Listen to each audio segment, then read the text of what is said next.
તો આ તમામ દ્રશ્યો છે કે જે વરસાદી પાણી ભરાતાની સાથે જ મનપાની પ્રી મોન્સૂન પ્લાનની પોલ ખોલી નાખે છે। સરથાણા પોલીસ મથકમાં ઘૂંટણસમા પાણી ભરાયેલા જોવા મળ્યા। મનપા તંત્રના પાપે શહેરીજનો હાલાકી ભોગવી રહ્યા છે। પાણી ભરાઈ જતા રેકોર્ડ અને કોમ્પ્યુટરને સલામત સ્થળ પર ખસેડવામાં આવ્યા। જો પોલીસ સ્ટેશનના જ આ પ્રકારના દ્રશ્યો હોય તો અલગ અલગ વિસ્તારની શું સ્થિતિ તે પણ એક મોટો સવાલ છે। સુરતમાં સવારથી જ ધોધમાર વરસાદ છે। ઉત્તરાયણ પોલીસ ચોકીમાં પણ પાણી ભરાયેલા જોવા મળ્યા। આ ધમાકેદાર વરસાદથી શહેરના વિવિધ વિસ્તારોમાં પાણી ભરાયેલા છે। પોલીસ સ્ટેશનમાં આવતા કર્મચારીઓને પણ હાલાકી પડી રહી છે। એસએમસીની પ્રી મોન્સૂન પ્લાનની પણ અહીં પોલ ખુલતી દેખાય છે।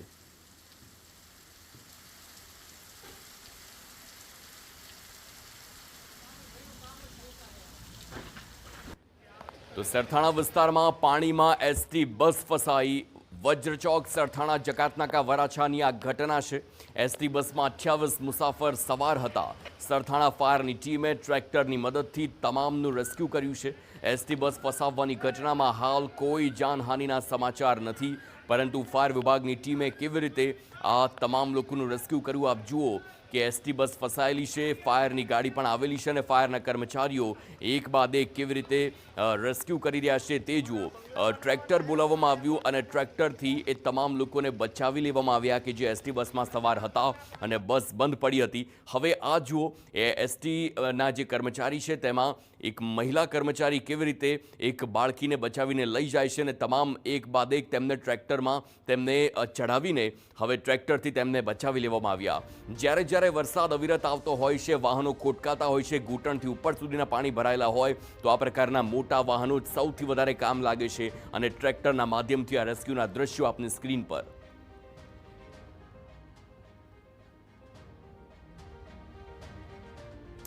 ગોડાદરા વિસ્તારમાં પણ વરસાદી પાણી ભરાયેલા જોવા મળ્યા। કેડસમાં પાણી રસ્તા પર ભરાતા લોકો મુશ્કેલીમાં મુકાયા છે।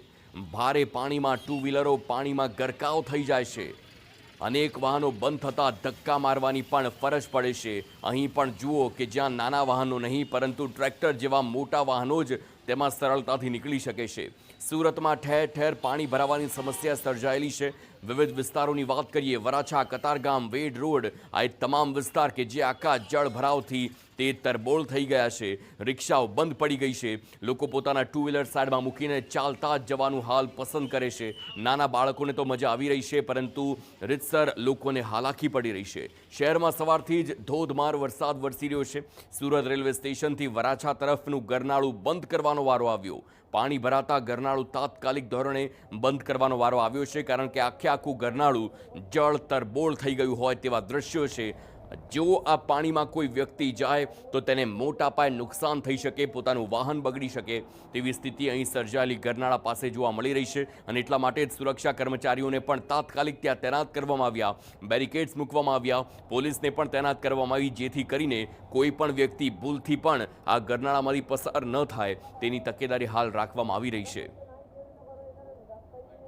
કામરેજમાં 9 ઇંચથી વધારે વરસાદ પડ્યો છે।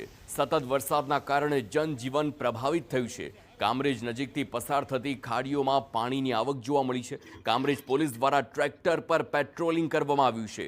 ખાડીઓ નજીક સોસાયટીઓમાં પોલીસે ટ્રેક્ટર પર પેટ્રોલિંગ કર્યું છે।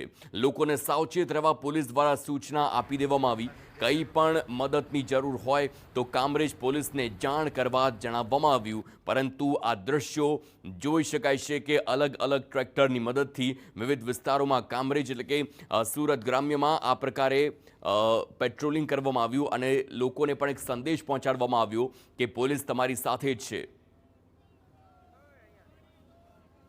જે આજરોજ કામરેજ પોલીસ દ્વારા કામરેજ પોલીસ સ્ટેશન વિસ્તારમાં ભારે વરસાદને લઈને કામરેજ પોલીસ દ્વારા લગભગ 4 થી 5 ટ્રેક્ટરો લઈ અને જો કોઈ પણ સોસાયટીઓ કે જે ડીપ સોસાયટીઓ આવેલી છે જ્યાં પાણી ભરવાની સમસ્યાઓ ધીરે ધીરે સામે આવી રહી છે તે તમામ સોસાયટીઓની અંદર ટ્રેક્ટર દ્વારા પેટ્રોલિંગ કરી અને રેસ્ક્યુની જો જરૂરિયાત હોય એ અન્વયે કામરેજ પોલીસ સ્ટેશન બિલકુલ અવેર છે।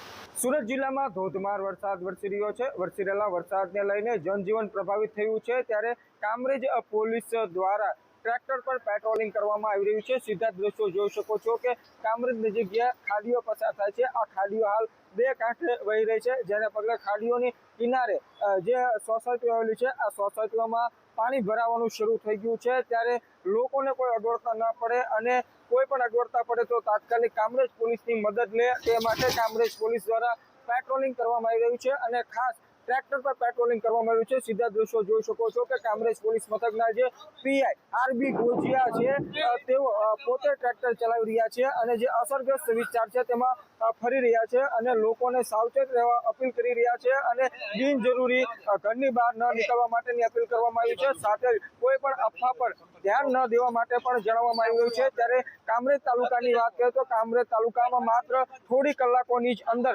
8 ઇંચ જેટલો વરસાદ ખાબક્યો છે, જેને લઈને ઠેર ઠેર પાણી ભરાવો થઈ ગયો છે। ત્યારે લોકો ભયમાં મુકાયા છે। સતત હવામાન વિભાગ દ્વારા પણ સૂચનાઓ આપવામાં આવી છે, રેડ એલર્ટ જાહેર કરી દેવામાં આવ્યું છે। ત્યારે કામરેજ પોલીસ દ્વારા હાલ અલગ અલગ જે પણ અસરગ્રસ્ત વિસ્તારો છે તેમાં ટ્રેક્ટર લઈને પેટ્રોલિંગ કરવામાં આવી રહ્યું છે। મેહુલ ભોકળવા, TV9 કામરેજ।